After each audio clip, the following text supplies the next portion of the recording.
तो दोस्तों टाटा मोटर्स ने अपना Q4 का रिजल्ट डिक्लेयर कर दिया है। आइए देखते हैं रिजल्ट कैसा क्या आया है। लेकिन उससे पहले कंपनी की तरफ से आपको 6 रुपये पर शेयर के साथ में आपको डिविडेंड भी घोषित किया है यहाँ पे। तो कहीं ना कहीं कंपनी अच्छा डिविडेंड घोषित किया है। जो कंपनी है उसके अभी दोस्तों डिविडेंड आप कंपनी ने आपको बिल्कुल भी नहीं दिया है। चलिए देखते हैं यहाँ पे Q4 का, Q3 का, पिछले साल Q4 का, तीनों को हम दोस्तों इसमें कंपेयर करेंगे रिजल्ट कैसा क्या आया है यहाँ पे टाटा मोटर्स का। तो दोस्तों कंपनी ने पिछले क्वार्टर जनरेट किया था 1,12,608 करोड़ के आसपास का, जबकि पिछले साल 1,19,33 करोड़ के आसपास का, जबकि इस बार 1,19,503 करोड़ के आसपास का रेवेन्यू जनरेट किया है यहाँ पे कंपनी ने। तो मैंने आपको बोला है कि ऑटो सेक्टर में आप दोस्तों कंपनी को मंथली बेस पे जज नहीं कर सकते हो। जज करना है तो आपको दोस्तों कंपनी को ईयरली बेस पे देखना पड़ेगा। ईयरली बेस पे आपको एक फ्लेट देखने को मिला रिजल्ट यहाँ पे। मेरे पास कुछ मार्केट एक्सपर्ट का डाटा भी है यहाँ पे। कोटक सिक्योरिटीज ने कहा था 1,20,932 करोड़ के आसपास का। HDFC सिक्योरिटीज ने कहा था 1,21,996 करोड़ के आसपास का। मोतीलाल ओसवाल ने कहा था 1,26,276 करोड़ के आसपास का, जबकि एक एवरेज अनुमान निकल के आ रहा है 1,21,120 करोड़ आप मान सकते हो। जबकि दोस्तों 1,21,000 आया ना, तो 1,19,000 के आसपास आपको देखने मिला है। तो कहीं ना कहीं मार्केट के अनुमान से थोड़ा सा आपको गिरावट देखने को कंपनी में मिली है। अब देखते हैं टोटल खर्चे यहाँ पे। देखो ऑब्वियसली बात है, उधर इनकम घटी है ईयरली बेस पे, तो खर्चे भी दोस्तों आपको हल्के से कम होते हुए देखने को मिल सकते हैं।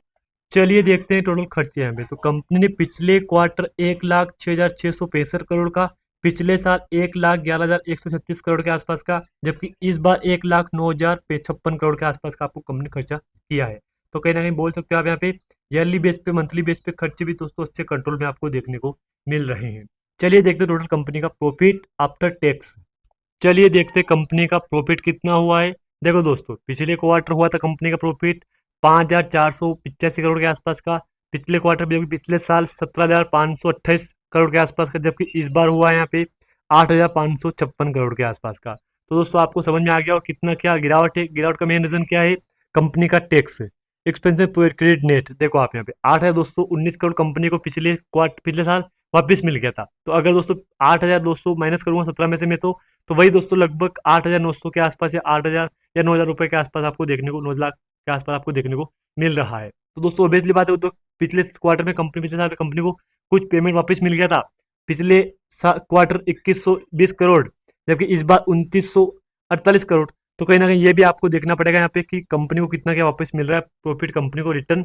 तो इस बार दोस्तों मेन रीजन ये है कि कंपनी में आपको देखने को गिरावट इसलिए मिली है। अगर मैं एवरेज की बात करूंगा दोस्तों, एक एवरेज था 7,384 करोड़ के आसपास, जबकि मार्केट एक्सपर्ट का बोलना था कि HDFC सिक्योरिटीज ने कहा था 7,211 करोड़ के आसपास का।